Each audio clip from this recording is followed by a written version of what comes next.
In studio, I have Cameron Hadlow, who is the director and also co-writer of the film Sanguine, and he's been also nominated for Best Original Screenplay from South African Film Festival. Welcome. Thank you. Yeah, congratulations, man. Thank you very much. Very well. Tell me about Sanguine, the film. So Sanguine's, it was made for the 48-hour film project last year, and we ended up winning Best Film. And it's about two former lovers who are navigating in a post-apocalyptic world in an alternate 1973. And it's a world where President Nixon's been re-elected and atomic war is upon the world. Yeah, so that's one thing that I noticed when I was watching the film. I was like, what timeline are we in? Yeah, it was like supposed to be something like an alternate version of what 1973 could have ended up like. And yeah. And then obviously with the 48-hour project, you guys don't know what you're going to shoot until you can get your brief. That being said, when you got your brief, did you kind of know which direction you wanted to go into? We actually did. Like, had an idea, something between like Melancholia and Before Sunrise. Richard Linklater's was Before Sunrise, of just two people having kind of a walk and talk in a setting that's kind of supposed to be the last day on Earth. And we got the genre of period piece or musical, so it kind of threw us off a little bit, but then we decided to kind of make it work. And we had a great location, the Maitland Abattoir, which is like a really stunning place has a really great mood. And we decided just to roll with it. And we had two great actors who had also had past synergy because they were co-stars in a TV show at the time that I was also working on. And yeah, we made it happen with a bunch of crew members, and yeah. And working with Simon Green, co-writing with him, how was that? It was such a great process because we actually worked together as assistant directors. Okay. So we spent a lot of time together on set. So while we were on set, we could brainstorm the ideas kind of leading up to the project. Right. Yeah. And then some of the difficulties that you guys had, considering the timeline the time that you guys had. Well, definitely the writing process was the hardest because, like, on the Friday night you get your parameters and then you really have to wing it and make it work.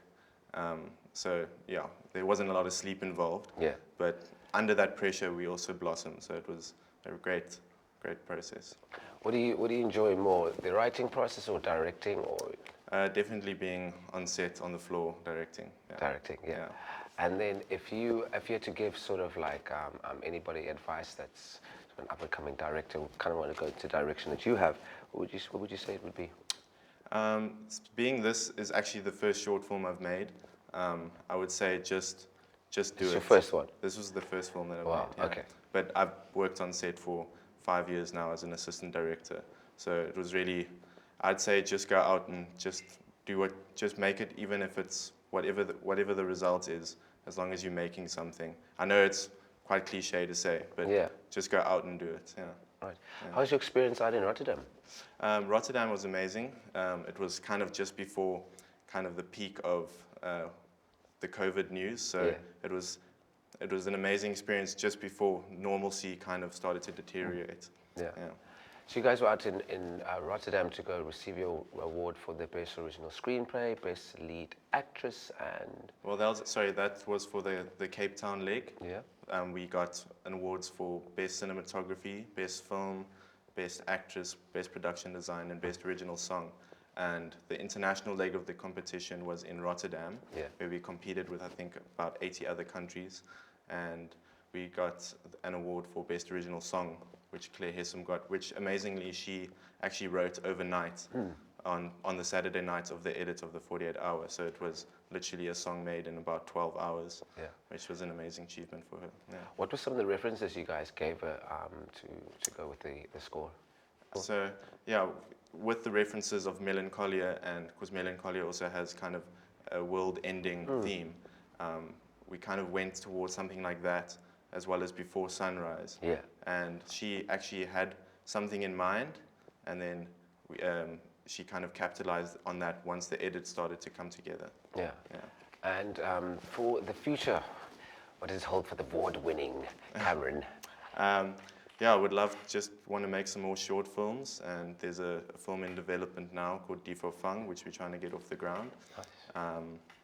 And yeah, just making more short films. Yeah, and obviously we nominated you.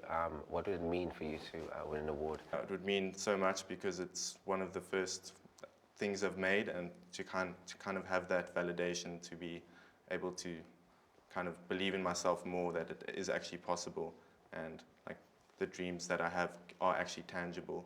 And yeah, it was really some hard work that the crew pulled off, and it will be a great way to kind of signify that. Yeah.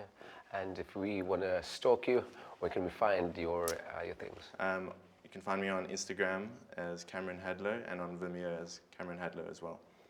Congratulations once again. Thank you very much. And good luck for the future. I know you're going to make us proud. And then that, thank you very much. It's a big pleasure. Thank you very much.